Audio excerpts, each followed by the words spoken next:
One विभागातील कृत्रिम पाणवठे कोरडे, वन्य प्राण्यांची वस्तीकडे धाव, वन्यजीव धोक्यात, वन्यजीवांची तहान भागवा, नियमितपणे पाणी पुरवठा करा.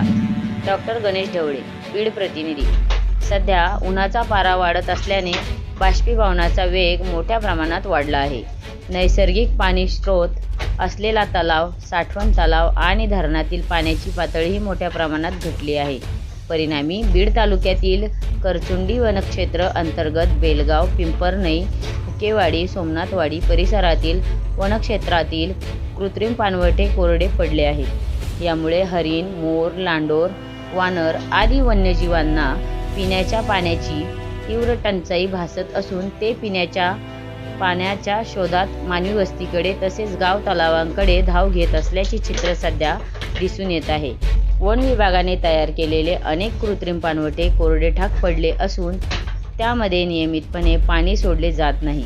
काही ठिकाणी महिनाभरापूर्वी सोडलेल्या पाण्यात मोठ्या प्रमाणात शेवाळ साचल्याने ते पाणी पिण्यास अयोग्य झाले आहे. वन्यजीव पाण्यासाठी मानवी वस्तीकडे येत असल्याने त्यांच्यावर भटक्या कुत्र्यांचे हल्ले होण्याचा तसेच अज्ञात वाहनाच्या धडकेत जीव गमावण्याचा धोका वाढला आहे. त्यामुळे वन विभागाने कृत्रिम पाणवठ्यांमध्ये नियमितपणे स्वच्छ पाणी सोडून वन्यजीवासाठी पाण्याची व्यवस्था करावी, अशी मागणी सामाजिक कार्यकर्ते डॉक्टर गणेश ढवळे यांनी वन विभागाच्या अधिकाऱ्यांकडे केली आहे. सध्या उन्हाची तीव्रता वाढत आहे.